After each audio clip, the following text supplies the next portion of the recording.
I think one of the things that I'm hearing from you is you're asking the next question. Yeah.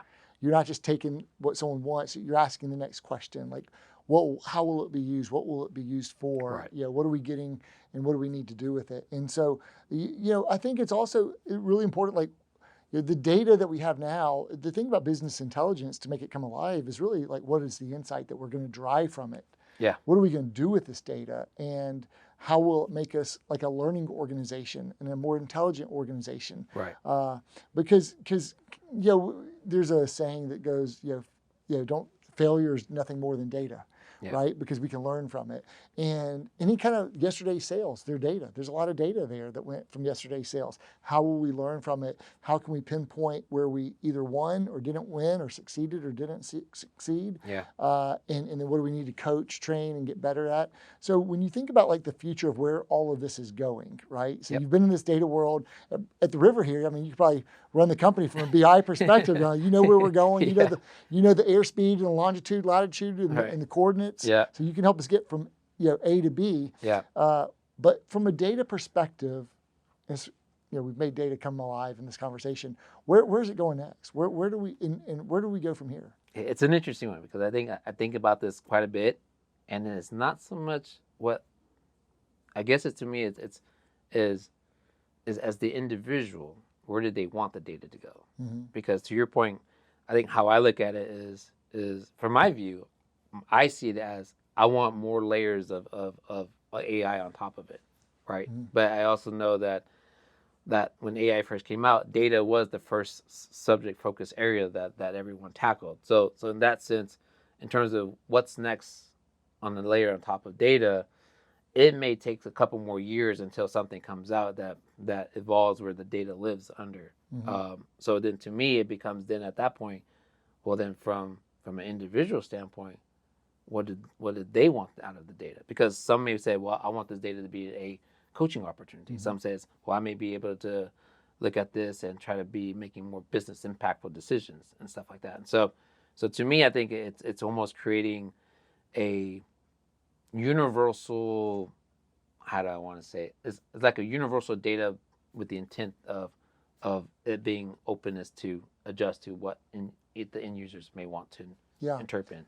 And everyone becomes an end user in the organization. If you put an AI layer on top, yeah, and you give folks the access to run their data, to run their business, let's just say every commissioned HFC in our company, well, they're running their book of business, right? And so now we have to become prompt partners and thought partners Yep. for how to prompt. Well, I might say, well, hey, even while I'm in the sale, what should I be suggesting next? True. Based off what I have in the cart, or based off the room that they're looking to fill. What have I not suggested for items to add? Right. Or based off of my open book of customers that I sold to in the last 120 days, who told me that they were still working on a next room that I need to call and invite to this private event that we have? Right. And what should I offer them as their next project? So it can do a lot of that thinking for you, but you have to think about what should I be asking it. Correct. And I think that's where I think for me is because it's the fun challenge behind it. Because I think to me, sometimes we ask the repeated questions, with the words, we're like, okay, it's almost like we have a checklist and we're like, okay, these are the things we always want to do. But I'll use ThoughtSpot as the example here, where is ThoughtSpot's going to help kind of expand that, because it will know you're always going to ask a repetitive question, but it's also going to add a little wrinkle and says, oh, by the way, did you realize X, Y, and Z, mm-hmm. or did you realize there's a correlation from here to here?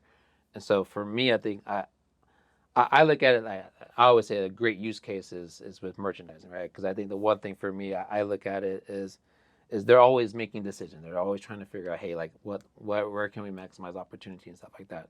So the one thing that comes to my mind immediately are space allocated for items, mm-hmm. right? And so having the data that says, hey, we are allocating 1,500 square foot for a sleep room gallery or whatever. We can, using that layer of AI and says, hey, what should we be putting around the sleep gallery? What should we do? Mix of colors? Should we do, having all, if we have all the information, then it can be able to give you that insight and says, hey, yeah, maybe we should all put for this particular store, a lot of folks are buying a lot of neutral colors. So maybe let's go with some setup that are kind mm-hmm. of more, neutral type items to keep the attraction going there in some sort. So So I think that to me where it's kind of that's what I'm hoping for the next step, where it's getting folks to become more of the looking at it from a different lens, or starting to allow them to look at it through different lens. Because I think to me, working with ThoughtSpot, just the platform itself, I kind of started with the thought of, if I was a new GM, what do I need to know, right? And so it was giving me a series of feedback and information. It was telling me, like I used Pineville as an example, and it was like, it was one of our top performers, and this, these were the metrics that I was strong in. And so I was like, okay, like that's interesting. I didn't, some of the stuff I did wasn't aware of. And so then it was like, hey, by the way, did you know that, if you can get if you can get 5 more GRL, you're bringing an opportunity of an additional $900 if you can get them to now become a customer. So by looking at transactions at that point, and so it was being able to add in all these correlation where I'm like, man, I tell you, if I was a GM, I probably been like, I mean, if I should know that, I should have known that. But if I'm a new GM and just trying to understand that world, man, this is amazing insight for me. Like because it's already giving me a background history. It's already telling me where my opportunity is at. So I just got to capitalize on it and see what happens. So the future is data is going to make us all smarter, more informed, more intelligent. Even our customers will be, and help us kind of grow our businesses, cut costs, save money, and do more business. Yeah. Thanks for listening to Stories from the River. To check out more episodes, visit storiesfromtheriver.com.